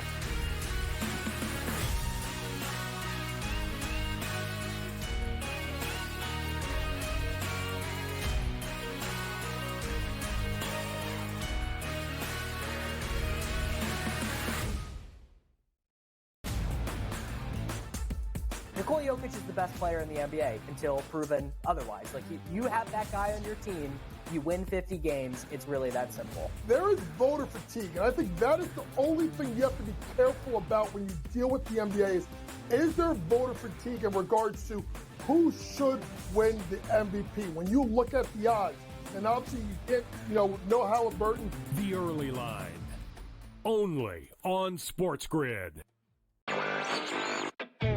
Over $200 million in the state of New York in sports betting, half of that going to the state. All thumbs up, I guess, across the board here, right? Yeah, New York just continues to be the standard bearer for the industry. People are betting a ton on NFL. We've still got March Madness coming up. This is really the prime time for the U.S. sports calendar with the NFL playoffs, Super Bowl, and then, college basketball, NBA, NHL in full swing. Newswire, only on SportsGrid. What are you thinking overall, kind of first reaction here? Patrick Mahomes, his legacy. I don't know how far his drive is. Is his drive to become known as the greatest quarterback of all time? I don't think matching Super Bowls will really do that. I think there'll always be, the Brady people will always say, listen, it's a different era. Football Full Circle, only on SportsGrid. Your gut says Miami is going to win, and you should take the over. Your gut also said your NFT selfies would only go up in value. They didn't. But your head is on SportsGrid and knows the QB is in concussion protocol. The backup has a 45 QBR against the zone coverage. The New York D has the most sacks in the league. So yeah, trust your head. It's smarter to be on SportsGrid. It's smarter to be on SportsGrid, your 24/7 sports wagering network. Well, look at the Heisman Trophy The early race line. and what it all means. Individual success. You should have tried to get something for Anthony Rendon. Not bought at the deadline. Newswire. We're getting a lot of news, trades, cuts, and some movement in terms of starting quarterbacks, Perrault, backup quarterbacks. coast to coast. I want to watch great players make buckets and win games. Game time I have decisions. no idea what the heck the Blazers are doing and what they In-game live. Just Prime took 'em time. yard for a grand slam. The bottom of the fourth inning in a 12-2 baseball game. We got football scores going on at Wrigley right now. Sports Rage That was Late good betting. Night. We waited for 1.5. We got paid. We for did. patience, didn't like the 2.5. Jumped on There's it. no taking weeks off in golf betting ever. These are the best weeks to bet. It's smarter to be on SportsGrid.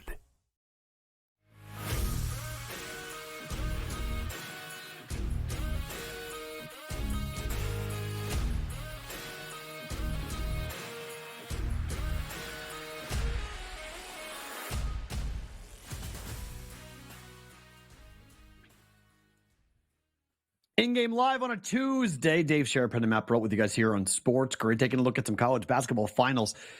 If you had taken the dog, CSU, Colorado State in the Mountain West at San Diego State, you probably felt pretty good about the halftime. You're up by 14 points as 6.5-point dogs. 44-30, Dave. You're getting ready to walk to the window. You're like, all right, count that. That's in the win column. San Diego State outscored the Rams 41-11 in the second half. 71 to 50. All they got was 11. 71-55 final. Not only did they win, they covered the 6.5-point number Easily. They covered the teaser number. Like, yeah, that's one of those ones where you're sitting at halftime and you're making dinner reservations, right? You're going, oh, we're going to the steakhouse tonight. When you're sitting in Vegas, you're like, yeah, go to Carver, go to STK. We'll go somewhere nice tonight. Got the BR, that'll be good. Yeah, we're gonna drive through probably In-N-Out or something like that. It's just we ain't getting no steak tonight. Just burgers and fries, quick, no drink. We'll get some water. Those ones leave a mark. Those ones hurt when you got the dog, especially. That stinks. So we talked about this on BVB, but I want to bring it up here about the Knicks game last night where the referee made a call on a 3-point shot that gave the game essentially away, and the Rockets won the game. And the Knicks have officially protested this after an incorrect call. You know what I'm kind of surprised about, which I really actually do like? Maybe I'm wrong because I didn't see it, but I didn't see any books give a refund to Knicks backers. I knew you were going to do this. Yeah, I knew you were going to do this. As soon as you said you were bringing this up, I was like, he's going to ask about this. Like, I'm kind of happy that I'm glad that we didn't see this because this was at other iterations in the legalized gambling world. It would have been like, okay, sorry, Knicks fans, here's all your money back. Don't worry about it. Bad call. Referee admitted the bad call. Knicks are protesting the call. Here's your money back. Bad beat refund. Yeah, we got Coach. Coach can explain exactly what happened, Tommy. That's a perfect time. Bring it up. Let the coach tell us what happened. You're an NBA official. A shot is being taken 35 feet away from the basket at the horn and a tie score. Unless that kid is speared like Bill Goldberg, you don't blow your whistle. And he did a flyby Jalen Brunson. You saw Aaron Holiday able to go straight up and straight down and land, which means it's not a foul. So that is the part that's most concerning, is it's right in front of the official. So as a coach, all that I ever wanted was I didn't want to say this decided the game. The referees are a part of the game. They're not the part of the game. And that's the tough thing about a really good game, a defensive slugfest, 103-103, old school NBA, and this is all we're talking about. But that being said, I expect there should be some kind of change in the rule, even if you don't get another timeout or another challenge, even if you win it. I say the last 30 seconds, last 20 seconds, anything can be reviewed. Just do it like the NFL. Go to the replay center. Very simple. There's a foul called. They can go to the replay center. They can buzz down to the floor and say, whoa, let's look at this for a second and make sure we got the call right. Because obviously, Carver High, they got it wrong. Coach, earlier on Coast to Coast, I think he's absolutely right about the idea. The Knicks are protesting. In order for this to be overturned, a protest must prove a, quote, misapplication of a rule, not simply a blown call. So the Knicks, who have now lost three straight games, look, the referees, essentially, Ed Malloy said, look, that wasn't the right call, that we thought there was contact to the body, and there wasn't contact to the body. Why in the world do you blow your whistle anyway? I have no idea, because coach is right. I mean, you're taking a shot from that far away. You should draw blood in order for a foul to be called in that situation. But I think there needs to be some thought about having a universal eye in the sky. I know you hate replay, but would you be okay with a replay? Because imagine that was a playoff game and that happened. Yeah, that wouldn't be good. But, I mean, do we need to extend NBA games, end of games especially, with, universal replay? I don't know. I don't think so. I got to give JY credit for the Goldberg reference in the spear, and that was outstanding work by JY. I just got a text from our guy Frankie, who said that the Rockets shot 33 free throws to the Knicks 12. So the Knicks fans are upset about the whole thing. Oh, yeah. And, they didn't cover and all that other stuff. But the book grades the game on the day of the game. There's no refunds. That's the final score. Bye-bye. Sorry. Thanks for coming. And we have a whole new menu of games to bet tomorrow. So take your shot. Good luck with that. The windows are open. Open up your apps. Make your deposits. It's a tough spot. The books don't want this. They don't want – I mean, if this thing would actually get overturned, you have no recourse as a bettor. That's done. So forget about that. That's it. Yeah. Bye-bye. You grade the game. You get 2 verifications for final scores. Close that night out, and it's gone. So that's the way the books have to – it's in the house rules. Every house rules is pretty much the same on that regard. I can't remember a game being overturned from an appeal in the NBA ever. Can you? Ever. No, ever. Okay. I mean, I don't know how you do it. I mean, I don't know how – because the problem is this. Okay, let's overturn that call. It's a tie game. What do you do? What do you do? Right. What do you do? Go back and play it? Like, okay, guys, hey, okay, now it's 5 seconds left, tie game, Nick ball now. Go ahead. And then we'll play an overtime, like a random, like, what? No, like it's – no. What are you going to do? If you win the game, it's, what are you going to do? You can't do anything about it. It's one game out of 82. It's a bad call, but one game can determine a lot. One game can separate you from playing in a play-in tournament or not, or making the playoffs or not, or, home court or not. I mean, one game could be a big difference. So it definitely has an impact. Looking ahead to Wednesday slate, though, and, we have a really nice, graphic and fancy board. The Knicks are playing Orlando. Mm-hmm. They're a dog. Yeah. Orlando's playing pretty well, right? They got a win again in their last game. That's got to be a play on the Knicks looking ahead to tomorrow, no? I told you. I'm not touching the NBA. I can't convince you to do it. All right, that's fine. No, that's fine. I'm not betting the NBA. I'm not betting after the All-Star game. This is a Mickey Mouse time. I want no part of – these guys are 1, 2, 3 Cancun. Like, they get no point. They do not want to do anything to do with this, okay? Their minds are somewhere else. They're not playing basketball, okay? Right. They're just they got the All-Star break on their mind. They can get away from their teammates and their coaches. This is just play the game out. This is like watching the clock going like 5, 4, 3, 2, bye.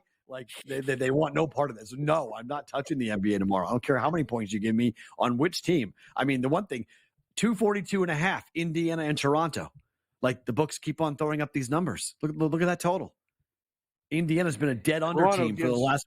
gives them up pretty good though. Like that might be a team total. Indiana over first thought. I don't want to have to rely on Toronto to score. You want to talk about a team that traded away their heart. They haven't been good at all, and it seems like a high number again. Yes, we'll watch that overnight movement. But how about Wemby? There's a lot of games. I mean, everybody's getting games in tomorrow. Wemby, Battle of Texas tomorrow. San Antonio and Dallas. Yes. Wembyama coming off that triple-double with a block. A triple-double with 10 blocks. He's now minus 600 to win the Rookie of the Year. So that race is over. If he stays healthy, he's winning the Rookie of the Year. Plus 520, 241.5 from a total 720. You want to lay $7 with Dallas? No. To win that game? Why are you trying to make me bet the NBA? Like you said, you're taking it. That's it. We're taking the circus week off. That's it. We'll watch something else. Thank you. Hawk. Yes, Suns are minus 1,200. 1,200. What is that? Tomorrow. Detroit. Oh, my. Man. Every money line parlay, put the Suns in. More to come. In-game live on a Tuesday night.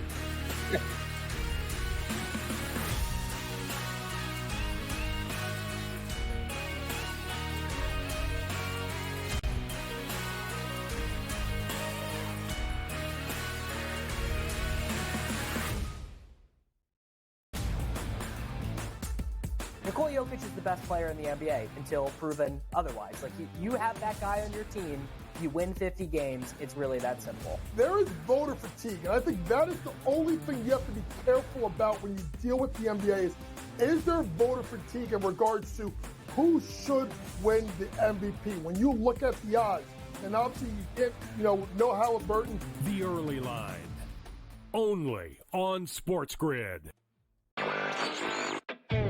Over $200 million in the state of New York in sports betting, half of that going to the state. All thumbs up, I guess, across the board here, right? Yeah, New York just continues to be the standard bearer for the industry. People are betting a ton on NFL. We've still got March Madness coming up. This is really the prime time for the U.S. sports calendar with the NFL playoffs, Super Bowl, and then, college basketball, NBA, NHL in full swing.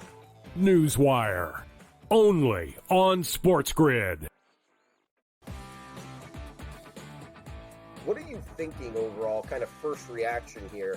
Patrick Mahomes, his legacy. I don't know how far his drive is. Is his drive to become known as the greatest quarterback of all time?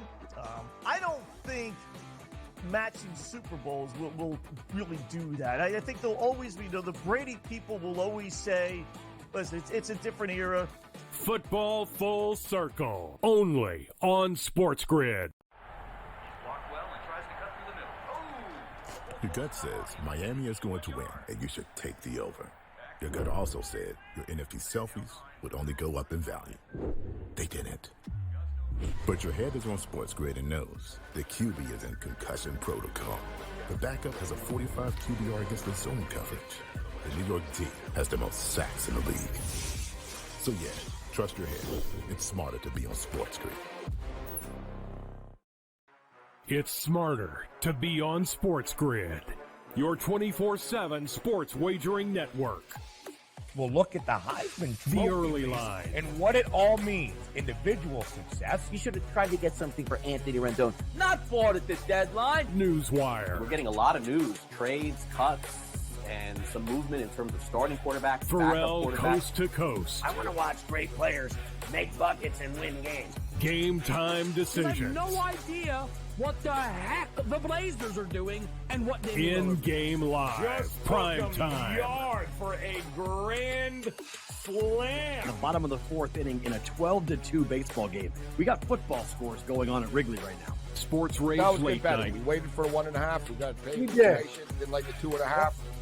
Jumped on There's it. no taking weeks off in golf betting ever. These are the best weeks to bet. It's smarter to be on SportsGrid.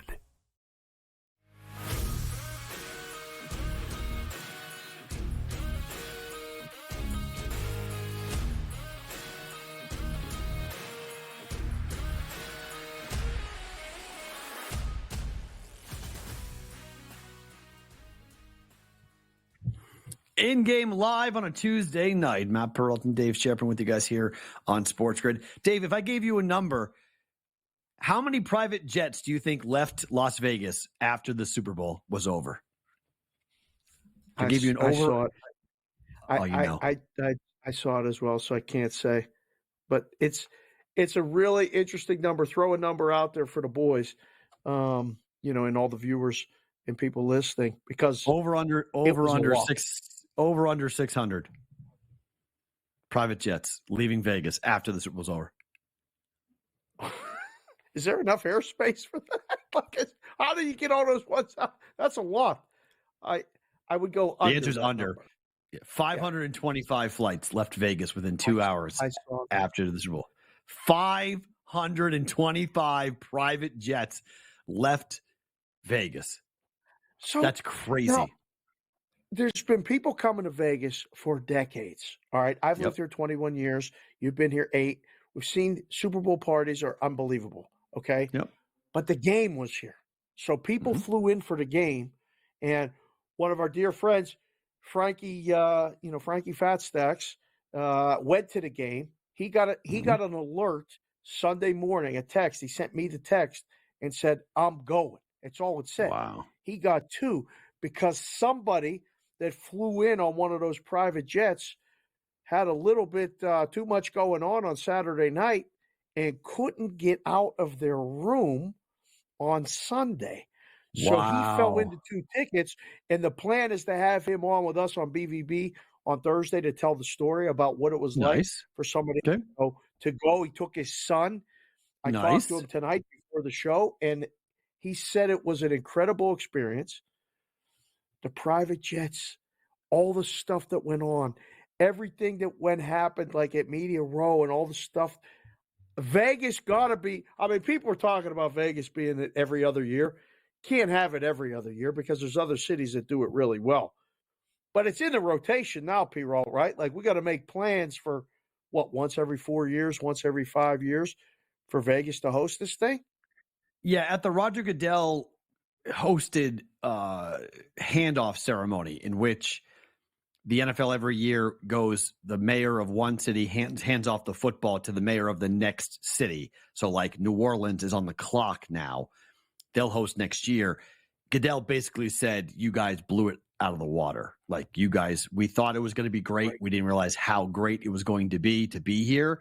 Now, whether that's being politically correct or whether he does believe that, I think you're right. I do believe Vegas is going to be quickly back into the rotation, and it gives the NFL another city like a Miami and a Phoenix where everything is set up perfectly. People want to go there. They have fun when they go there. Corporate dollars pour in. Major events take place. You see all sorts of different activation events all over the city during the weeks leading up to in the week of the Super Bowl. So the thing we kept on hearing from everybody was how centrally located everything was, how it was easy to go from party to party. It was easy to go from event to event.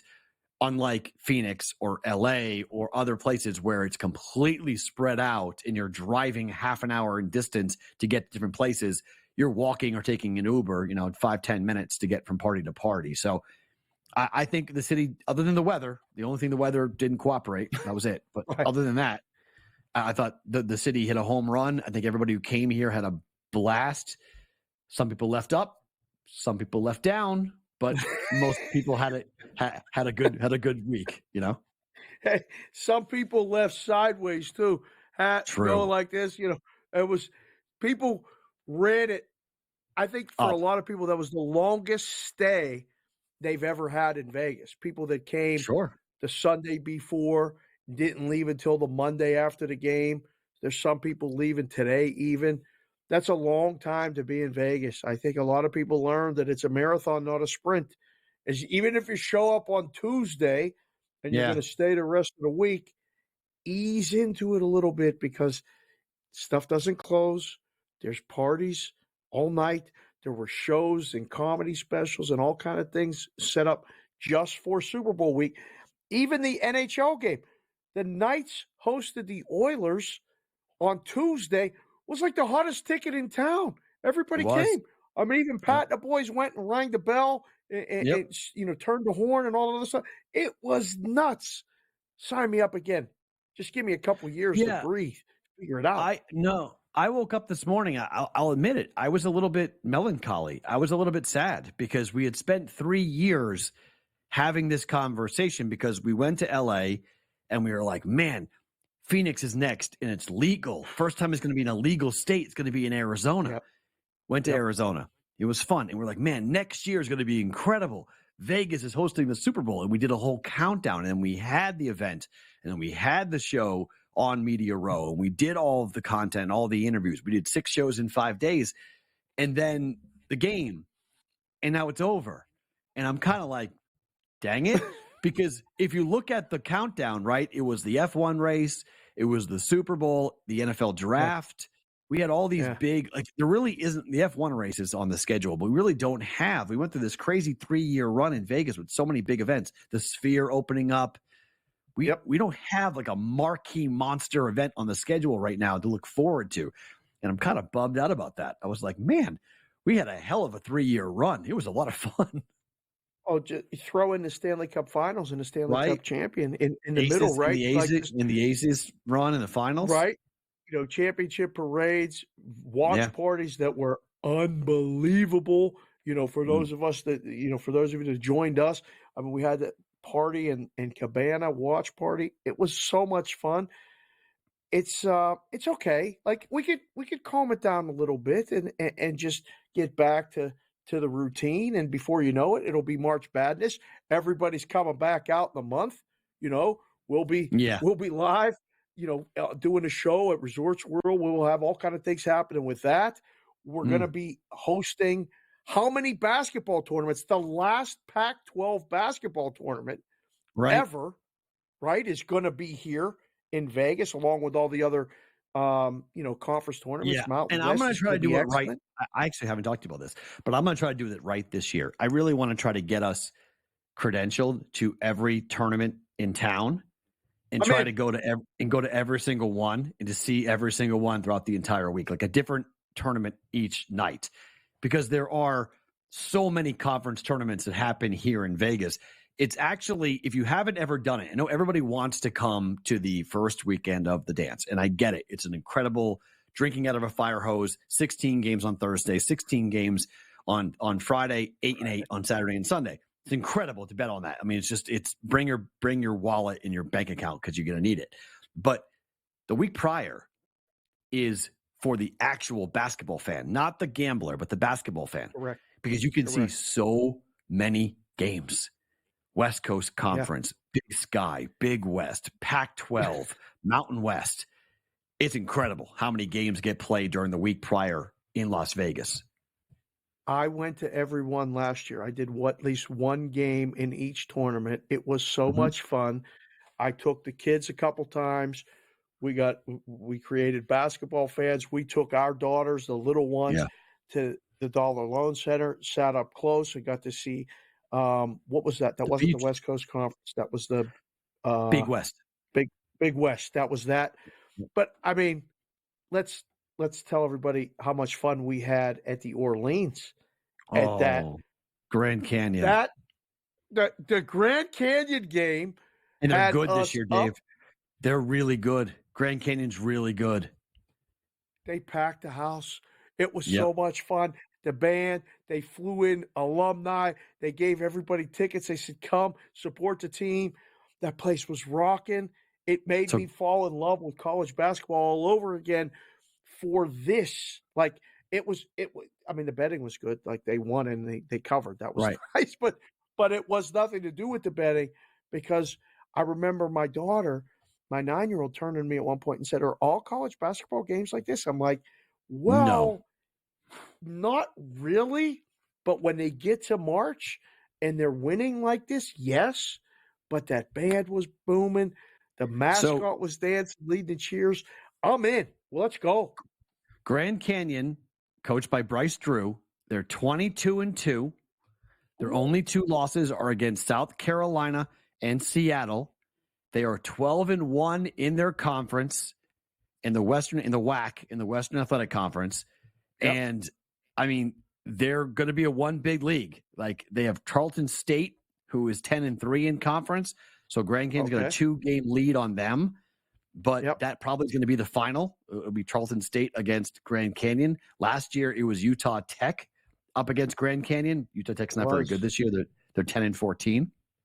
But this is Stephen F. Austin's conference, Southern Utah, UT Rio Grande Valley, but 22-2, and they're almost a top 50 KenPom team, Dave. They're 51st in KenPom. Oh, don't let that team get in there. Oh, I mean, Grand Canyon may be dancing, and Grand Canyon, the WAC at the Orleans is absolutely, we are going to the Western Athletic Conference tournament, 100%, and hopefully the final, because Grand Canyon being in the final, they flew their student body up here.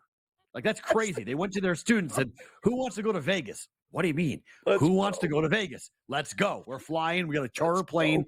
Get on the board. We're going. And they had an absolutely crazy environment here in Las Vegas. Yes, first weekend of the tournament's unbelievable, but the week prior, that's the weekend of Selection Sunday. That week is incredible for college basketball. Did that cheer you up just talking about that? Yes. Done being melancholy. Yes. That cheered you Yes. up. We're back, baby. That fires me. Yeah, I'm excited for that. A lot more. NBA games next here on InGame Live.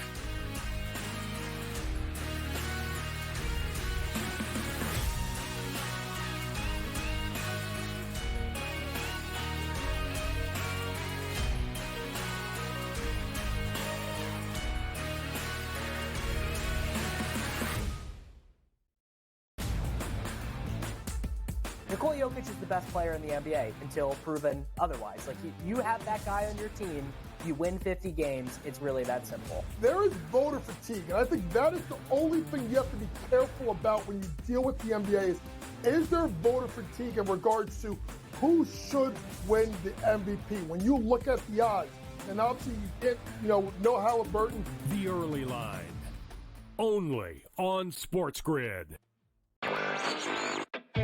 Over $200 million in the state of New York in sports betting, half of that going to the state. All thumbs up, I guess, across the board here, right? Yeah, New York just continues to be the standard bearer for the industry. People are betting a ton on NFL. We've still got March Madness coming up. This is really the prime time for the U.S. sports calendar with the NFL playoffs, Super Bowl, and then, college basketball, NBA, NHL in full swing. Newswire, only on SportsGrid. What are you thinking overall, kind of first reaction here? Patrick Mahomes, his legacy. I don't know how far his drive is. Is his drive to become known as the greatest quarterback of all time? I don't think matching Super Bowls will really do that. I think there'll always be, the Brady people will always say, listen, it's a different era. Football full circle, only on SportsGrid. Your gut says Miami is going to win, and you should take the over. Your gut also said your NFT selfies would only go up in value. They didn't. But your head is on SportsGrid and knows the QB is in concussion protocol. The backup has a 45 QBR against the zone coverage. The New York team has the most sacks in the league. So yeah, trust your head. It's smarter to be on SportsGrid. It's smarter to be on SportsGrid, your 24/7 sports wagering network. Well, look at the Heisman Trophy. The early line. And what it all means. Individual success. You should have tried to get something for Anthony Rendon. Not bought at the deadline. Newswire. We're getting a lot of news, trades, cuts, and some movement in terms of starting quarterbacks, Perrault, backup quarterbacks. coast to coast. I want to watch great players make buckets and win games. Game time I have decisions. no idea what the heck the Blazers are doing and what they In-game live. Just Prime took them time. yard for a grand slam. The bottom of the fourth inning in a 12-2 baseball game. We got football scores going on at Wrigley right now. Sports Rage That was late good betting. night. We waited for the 1.5. We got paid. We did. information, did like the 2.5. Jumped on There's it. no taking weeks off in golf betting ever. These are the best weeks to bet. It's smarter to be on SportsGrid.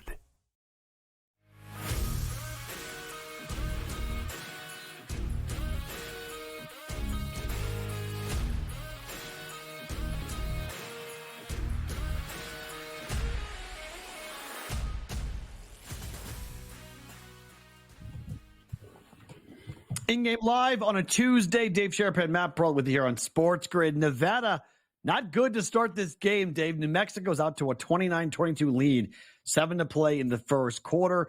Also, the Mountain West Conference, San Jose State's all over Air Force, 63-50. That game with 5 to play in the second quarter. Everything else has gone final, including Florida needing a last-second buzzer beater shot to beat LSU. They were 10.5-point favorites at home tonight in that one. They won it 82-80. The Suns are getting kind of, I guess you could say it, housed at home. It's 81-72. Kings are all over them with 6:42 to play in the second quarter. And the Lakers at half, 71-48, Dave. 71-48. We're talking about 12. Touchdowns. Yeah, 3 touchdowns and a field goal. 24.5 is the current in-game number. The Pistons got the Lakers tonight, the Suns tomorrow. We saw that. It's getting tougher and tougher. This is, again, I get these flashbacks to seasons where teams would just not be competitive. The Pistons, when they're losing, they're not competitive, and you can't hang a number pregame big enough. You're trying tomorrow, minus 1,200 with the Suns, and they're playing back-to-back, right? They're losing tonight to the Kings. The Kings got a big game tomorrow in Denver before, the end of the week in the NBA is Thursday with only a couple games. So tomorrow's a big showcase night. I think almost the entire league's playing tomorrow.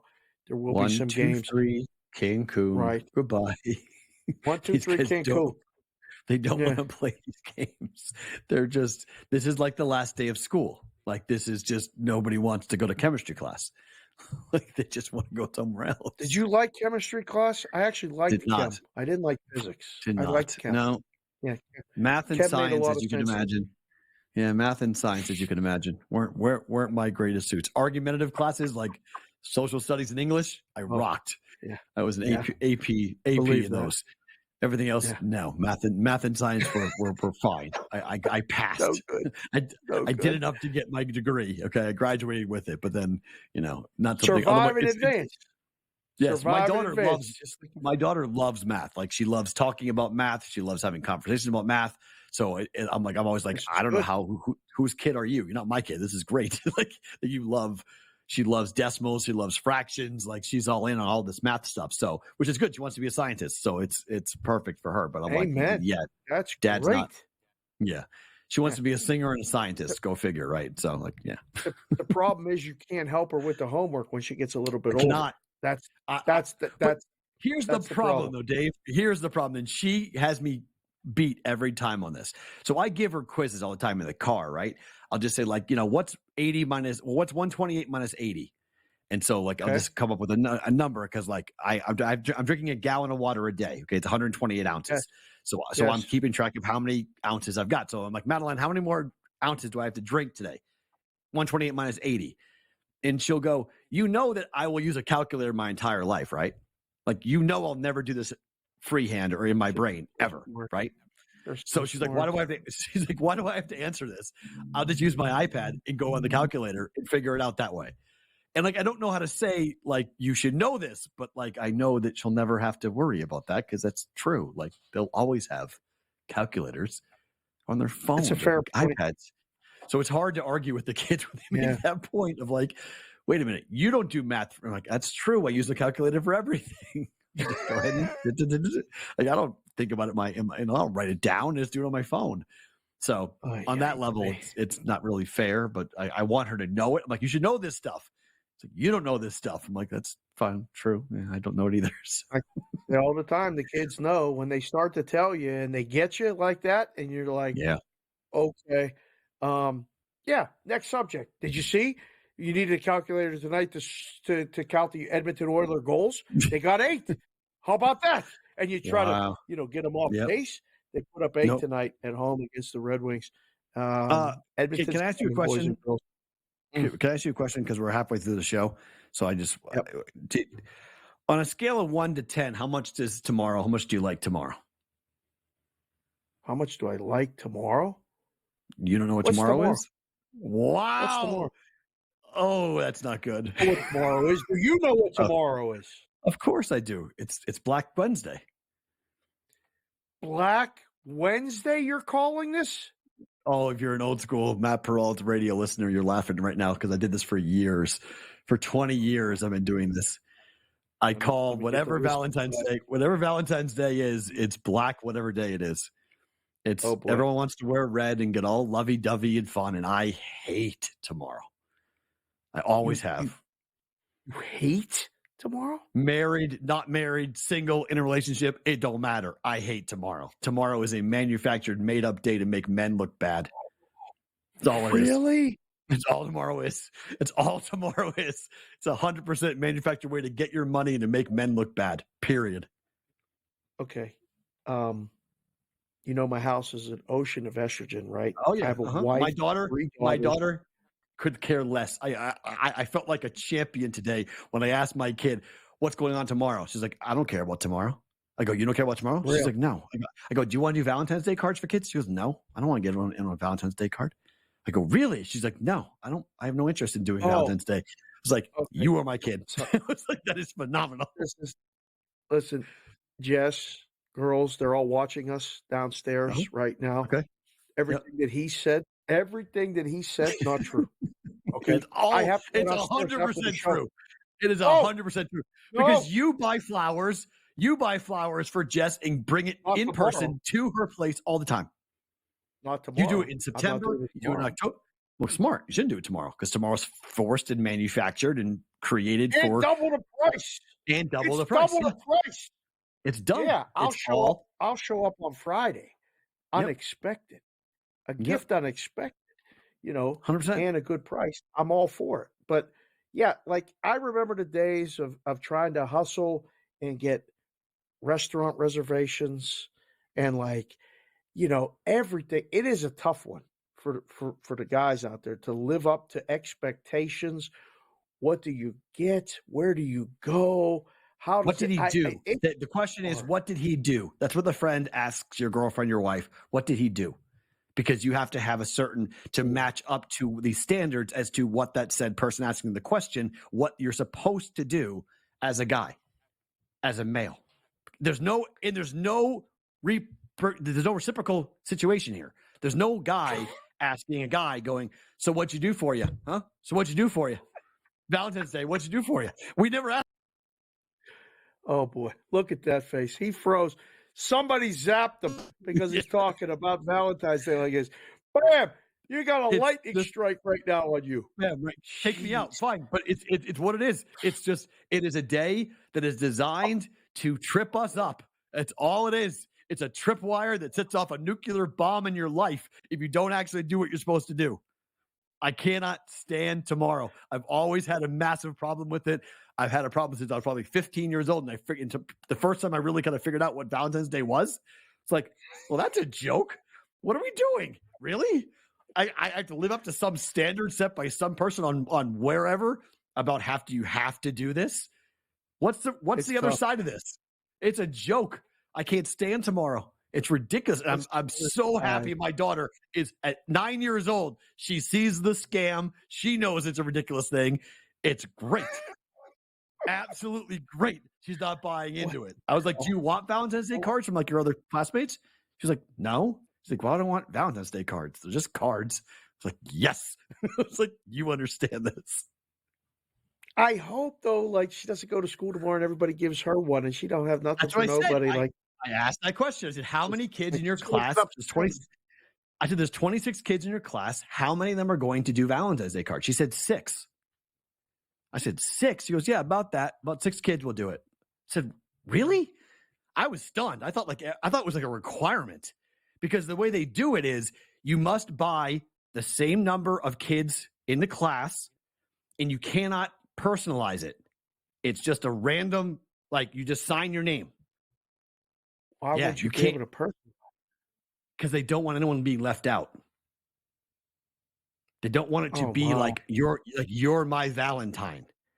They want it to be where you come up, you give the stack of Valentine's Day cards to the teacher, signed by the kid, and everyone in the class gets one, and they get the same exact one, signed the same exact way. I don't understand anything that's going on anymore. Now we're getting it. Now you're understanding the scam of the whole thing and how dumb it No, is. I mean, listen, it's a good holiday for people that want to No, it's not. participate in it. No, it's not. Like, you can't make it like you're not going to personalize it. I mean, I want to write your name on a Valentine. That was a big deal. Like, back in grade school. Nope. They're fourth graders, so maybe there's some sensitivity issues there. I don't know, but that's why. And it's the next great holiday, the year starts with St. Patrick's Day. New Year's is amateur hour. New Year's is amateur hour. Valentine's Day is a made-up joke holiday. St. Patrick's Day, now we're talking. Then we get rolling. Now we get into the real holidays. First two holidays every single year, you can have them. No desire, no need. You don't like New Year's, right? Nope. No. Don't like New Year's. I'm not a fan. I like the sentiment around New Year's. I like turning the page. I like starting fresh. I like the idea of getting a new slate started. So I like the premise of it. But the partying and the drinking and the countdown and the kiss and everything else, good, you can have it. I have no desire. But in Valentine's Day, same thing. No desire. But then we get to St. Patrick's Day, and now we're talking. Okay, now we're talking about Irish and music, and corned beef and cabbage, and we're getting into some fun stuff. Like let's go. I'm all in. Okay, all right. But I gotta get to March, because March means March Madness, and that means we get into that and green rivers and everything else. Green beer. That's a holiday. That's baseball, a fun time. Spring training. Spring training. We get rolling, and we're getting out of the cold doldrums, and we get rocking and rolling. Yeah. I'm looking forward to the heat in Vegas more now than I ever have before. I can't believe it. I'd like to remind myself it's been a cold winter here. To remind myself that it's going to be 90 degrees and then 100 in like 60 days. It's going to be 100 degrees here. I kept telling myself that last week during the Super Bowl week. I'm like going to the media center, and I had to turn the heat on in the car. I mean, it was 28 degrees in the morning. It was, 31 degrees in the morning. It's still a little chilly in the morning now and at night, but it's going to be hot.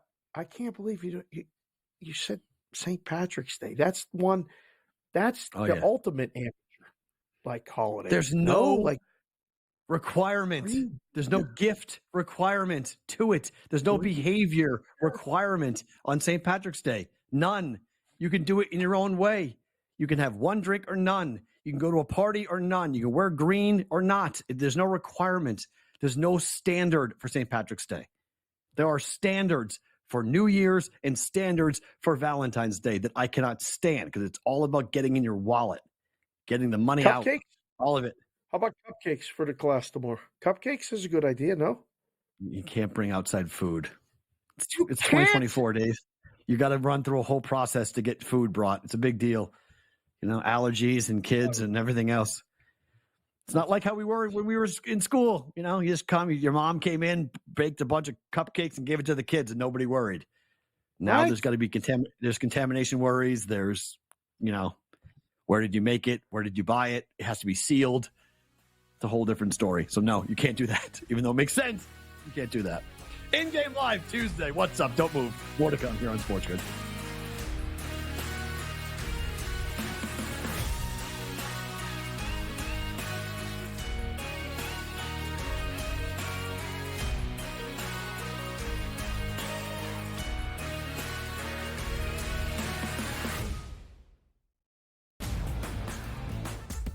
Nikola Jokic is the best player in the NBA until proven otherwise. Like, you have that guy on your team, you win 50 games, it's really that simple. There is voter fatigue, and I think that is the only thing you have to be careful about when you deal with the NBA is there voter fatigue in regards to who should win the MVP? When you look at the odds, and obviously you get, no Halliburton. The early line, only on SportsGrid.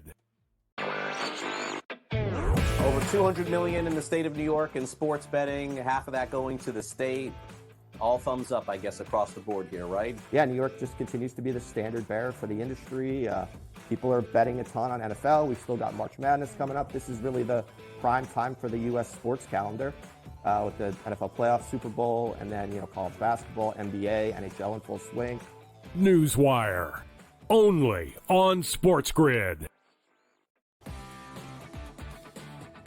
What are you thinking overall, kind of first reaction here?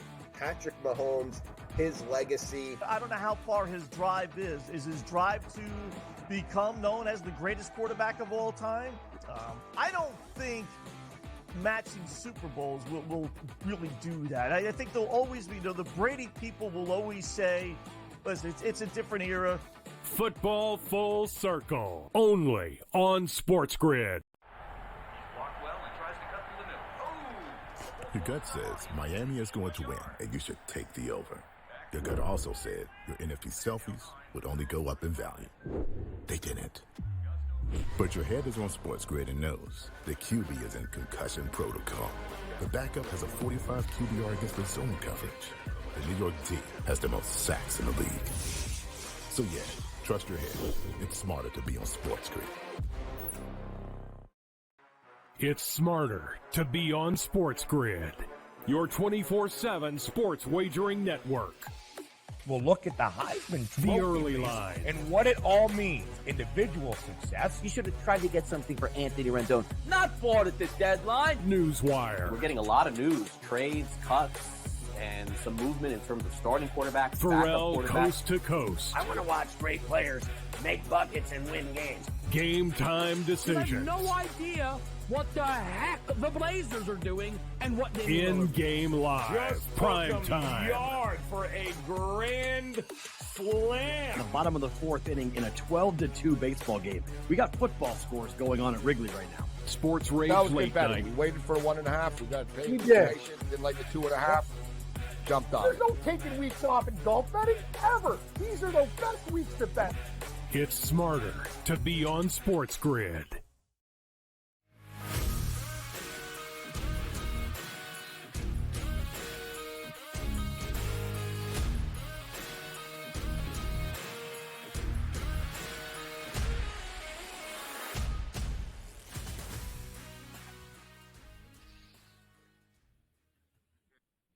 In-game live at Sports Talk Matt, by the way, is my Twitter handle in case you were curious about it, because the DMs are already coming in. Every guy needs to justify their behavior. Everybody, when they hear me go on my Valentine's Day rants, they all need to justify their behavior.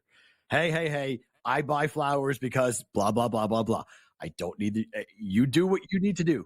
Like, you do you. I'm not telling you what to do. I'm just telling you what I think. And how you respond to it, what you do in your relationship is entirely up to you. But the DMs are already coming in from people trying to say, well, this is why I do it. You're right, but this is why I do it. Okay? Yeah. Do what you got to do. Thanks. Do what you got to do to survive. It's almost 9:00 here on the West Coast. In my midnight DMs, almost. yeah. In my DMs and texts are lighting up because of you right now. Yes. So you've done it. Big business is in Texas.